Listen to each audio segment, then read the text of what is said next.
Buonasera. Allora, quanti hanno le auricolari collegate con la partita dell'Italia? Qualcuno c'è, o con l'app per le notifiche.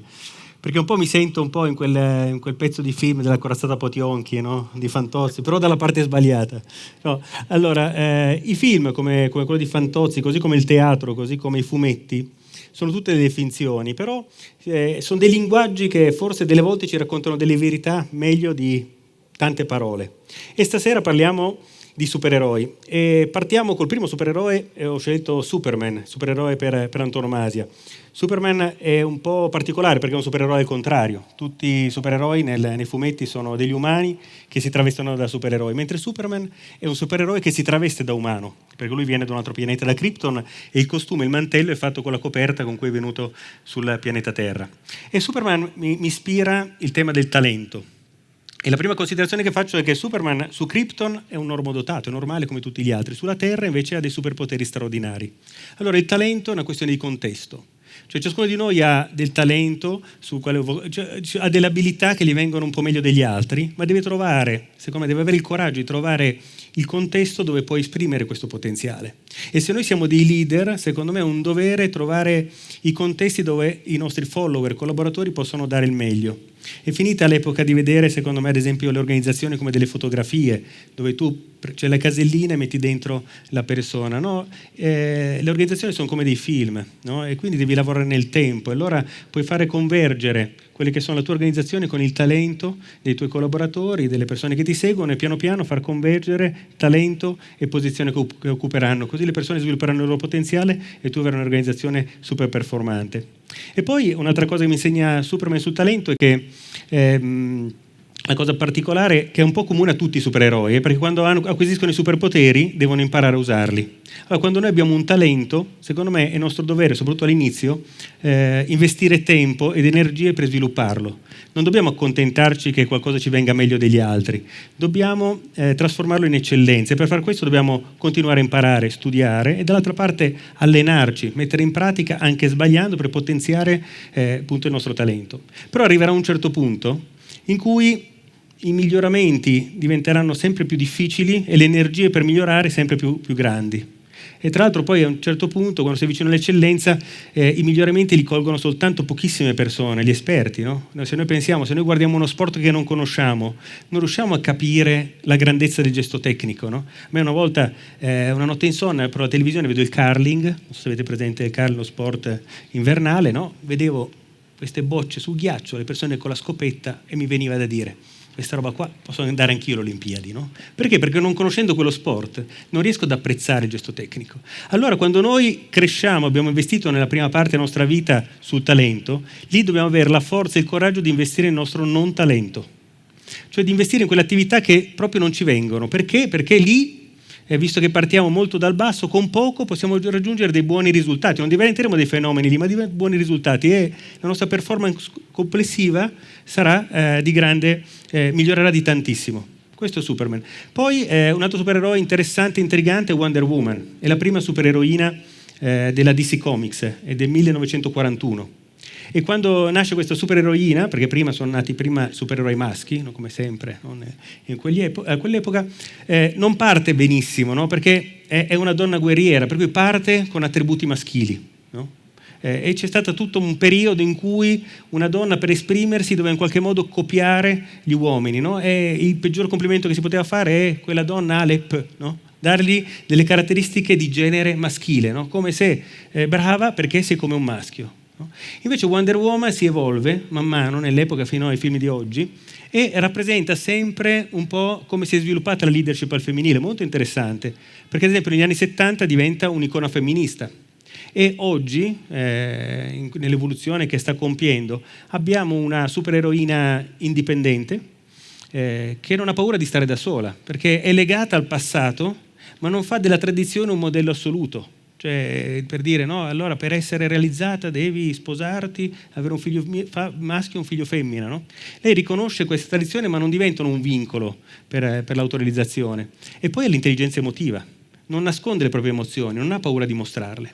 E allora io quello che penso, studiando la leadership, è che forse oggi è arrivato il tempo in cui sono i maschi che devono imparare un po' la leadership dalle donne, perché oggi per essere un ottimo leader devi avere la capacità di relazionarti bene con ciascuna dei tuoi collaboratori, per cui devi in qualche modo avere la capacità di ascolto attivo, di empatia, di capacità di entrare nei panni dei tuoi collaboratori, devi avere appunto l'intelligenza emotiva, per cui oggi si sono ribaltate secondo me un po' le situazioni, sono i maschi che devono imparare dalle donne per come essere leader. E poi un supereroe che mi piace tantissimo, proprio che piace a tutti, è Wolverine. Wolverine è pazzesco perché ha lo scheletro di adamantio, ha la capacità di rigenerarsi, gli spuntano le lame dalle mani. E a me fa un po' sorridere perché la traduzione italiana dell'animale Wolverine è il ghiottone. Lui dice: cattivi, state attenti, arriva il ghiottone. No? E fa ridere, no? Perché non ha quella forza, diciamo quell'impatto Wolverine, no? Il ghiottone. Però il superpotere che ha è quello che è immortale, che è un superpotere che noi umani invidiamo tantissimo a Wolverine, perché da sempre abbiamo cercato di diventare immortali. Anche gli egizi con le piramidi, la mummificazione, anche sempre la ricerca della vita oltre la vita, no? Poi le tecniche, le tecnologie, le criocose, no? E non ci siamo mai riusciti. E anche qua c'è un po' una differenza di genere, nel senso che le donne sono avvantaggiate perché loro sono già un po' immortali, no? Perché hanno il dono della procreazione, per cui proseguono la specie. Noi a quel dono diamo un contributo piccolino, no? Talvolta anche troppo rapido, qualcuno dice, no? E noi maschi, no, invece vogliamo in qualche modo rimanere, lasciare una traccia, no? Per cui scrivere un libro, avere una strada titolata, no? In qualche modo per rimanere immortali, perché effettivamente, se ci pensiamo, quando è che uno rimane immortale? Quando viene ricordato, no? Il regalo più grande che possiamo fare alle persone care è quello di ricordarle, di averne un pezzettino nel nostro cuore in modo che così rimangono veramente immortali. Allora Wolverine è immortale, ha questo superpotere immenso, eppure è infelice. Ma come? No? Tutti vogliamo essere, e lui ce l'ha ed è infelice. Perché? Per due motivi. Il primo è perché tutte le persone che conosce invece sono mortali, per cui lui appena si affeziona a una persona sa già che la dovrà perdere, e questa è una tragedia che non sopporta, che lo porterà poi di fatto a non volersi più affezionare a nessuno. Ma il secondo motivo è perché ha tutto il tempo del mondo a disposizione. Allora, se hai tutto il tempo del mondo a disposizione, nulla diventa importante, no? Perché puoi fare tutto quando vorrai.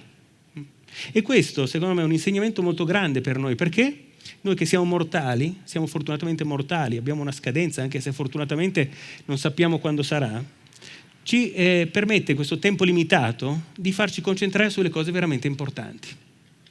Di non cadere nella trappola di questa modernità. Ci fosse Calindri direbbe il logorio della vita moderna, no? Noi siamo molto reattivi, no? Arriva una telefonata, dobbiamo risolvere quella telefonata, una mail quella mail, un WhatsApp dobbiamo rispondere subito, no? Siamo molto molto reattivi, però l'essere troppo reattivi ci fa perdere forse di vista, no? Cosa sono veramente le cose importanti, no? L'esempio è sempre quello che ti manda un WhatsApp e ti scrive: ti ho mandato una mail, no? E tu ti senti in obbligo, sai che l'ho letto, no? Vai a vedere la mail, sulla mail c'è scritto chiamami, no? E devi chiamarlo, no? Ma perché? Ma perché non posso più gestire il mio tempo, no? Ecco, se cadiamo nella trappola, in questa guerra di trincea, facciamo come i criceti, corriamo e alla fine stiamo fermi. Invece ricordarci che non possiamo gestire il tempo, no? Perché il tempo passa, possiamo soltanto impiegarlo bene o male.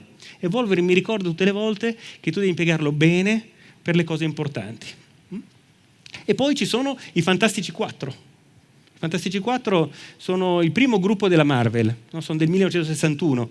Fino allora gli eroi erano solitari, erano dei supereroi solitari, e poi la DC Comics, concorrente della Marvel, fa la Justice League, mette insieme dei supereroi, i fumetti vendono tantissimo, allora Marvel dice anche noi dobbiamo fare i nostri supereroi. Allora chiamano Stan Lee, che è il più grande creatore di supereroi che abbiamo avuto, e Stan Lee decide di fare i Fantastici 4. Lui dice: io voglio farli di carne e sangue, voglio farli che sono molto umani, no? Perché questi supereroi erano un po' lontani dall'umano. E i Fantastici 4 qual è il trucco che usa? Li fa legare, per cui c'è Mr. Fantastic, quello che si può allungare, che è sposato con la donna invisibile, no? Apro una parentesi, anche lì donna invisibile, perché è una caratteristica un po' delle donne, l'invisibilità lì diventa un superpotere. E poi la donna invisibile è sorella della torcia umana, di quello che si infiamma. E poi c'è Ben Grimm, la cosa, quello fatto di pietra, che è l'uomo allungabile, Mr. Fantastic, sono i migliori amici. Quindi questi legami affettivi portano un sacco di discussioni, però portano anche una solidarietà enorme. perché è veramente un po' tutti per uno per tutti, perché si vogliono bene. Quindi c'è un legame affettivo e dall'altra parte c'è una diversità assoluta, sono molto diversi e questa diversità li porta a un sacco di litigi. Perché? Perché gestire la diversità è faticosissimo, ma dall'altra parte è una ricchezza enorme, Perché se io ho persone uguali a me, al limite posso potenziare le mie capacità, posso fare di più, ma se ho persone diverse da me, possiamo fare tante cose che mai ci immaginavamo insieme. E studiando i Fantastici 4 mi è venuto in mente un episodio che mi è capitato qualche anno fa quando si viaggiava. Ero negli Stati Uniti, vado a visitare il Grand Canyon e è un fenomeno rarissimo, la nebbia, cioè non si vedeva niente. Mi era capitato anche da ragazzo quando ero andato a Capo Nord che c'era la nebbia e qualcuno non vuole venire in vacanza con me, ma questa è un'altra storia. Insomma, non si vede niente, andiamo tutti nel negozio di souvenir, lì ci sono i Navajo, gli indiani, no? I nativi. Andiamo lì, guardiamo le cose, il negozio è pieno, entra un signore, arrabbiatissimo, così arrabbiato che parla ad alta voce e dice: com'è possibile? È tutta la vita che sogno di vedere il Grand Canyon, ho fatto un viaggio lunghissimo, sono qua da 6 ore e non lo sto vedendo. Noi ci allontaniamo un po' perché è un po' agitato, a un certo punto incrocia con lo sguardo la commessa. La guarda e dice: ehi tu, cos'hai da guardare? Non ha fatto niente, però in qualche modo doveva scaricare sta rabbia, no? E sta commessa, invece di abbassare lo sguardo, come avrei fatto io, che non sono un cuor di leone, sostiene lo sguardo di questo signore e gli dice: guarda, posso capire che ogni tanto sul Grand Canyon ci sia la nebbia, ma quello che non riesco a capire è come si fanno a dedicare solo 6 ore al sogno della propria vita. Questo signore si calma, esce, non so se si è buttato al Grand Canyon perché non l'ho seguito, però questa roba qua mi ha illuminato. Perché? Perché una persona diversissima da te, che non c'entra niente con te, o forse proprio perché non c'entra niente con te, ti può aprire uno spiraglio che per te diventa un panorama completamente nuovo. E lì ho capito la forza della diversità e anche la difficoltà di accettare il punto di vista diverso. Ecco, questo è quello che mi ha insegnato i Fantastici 4. E poi arrivo all'ultimo supereroe che è Spider-Man, l'uomo ragno. L'uomo ragno è favoloso, è il primo supereroe adolescente, quindi che va a scuola. Tanto che è un po' scanzonato, a me diverte molto perché prende in giro i nemici mentre li combatte, no? E sdrammatizzare delle volte è un'ottima terapia per affrontare le cose impegnative. Spider-Man però non diventa supereroe quando acquisisce poteri, quando lo punge il ragno radioattivo, no. Ha soltanto dei superpoteri, non è ancora un supereroe. Diventa supereroe quando uno dei 2 filosofi più importanti nel mondo fantasy, uno è appunto lo zio Bendy dell'Uomo Ragno, l'altro è Yoda di Guerre Stellari, no? Lo zio Sam gli dice: grandi poteri, no? Comportano grandi responsabilità. In quel momento lì lui diventa supereroe, però non è una questione di avere potere o poteri, è una questione di perché li uso, è il senso che do, no? E quindi infatti se ci pensiamo anche i cattivi, gli antieroi hanno un sacco di poteri, di superpoteri. Non sono differenti da quel punto di vista. Solo che il supereroe, l'antieroe, diciamo, cambia il perché. L'antieroe lo fa in maniera egoistica, usa i poteri per dominare, per sconfiggere, per fare male, per distruggere il pianeta, mentre il supereroe lo fa per aiutare gli altri e per salvare il pianeta. Quindi quello che conta è il perché, più che il cosa. E anche questo mi è venuto in mente mentre suonavano i ragazzi prima bravissimi che suonavano Battiato. Mi è venuto in mente che settimana scorsa, martedì, vado in un negozio di strumenti musicali. Vado lì, entro e vedo un signore, un commesso che avrà avuto più della mia età, non lo dico, però insomma molti chilometri sulle spalle, quindi avrà venduto, non so, centinaia, migliaia di chitarre, e stava vendendo una chitarra a un ragazzino, un piccolo ragazzo. E quello che mi ha colpito è che nonostante fosse un lavoro che facesse, non so, da 20 anni, sempre lo stesso lavoro, sempre gli stessi strumenti, eccetera, come toccava quello strumento, come la passione che ci metteva nel descriverlo, l'entusiasmo, quel luccichio che vedevo negli occhi, mi ha fatto capire che quel signore non stava vendendo una chitarra, ma stava aiutando quel ragazzo a realizzare il sogno di diventare un musicista.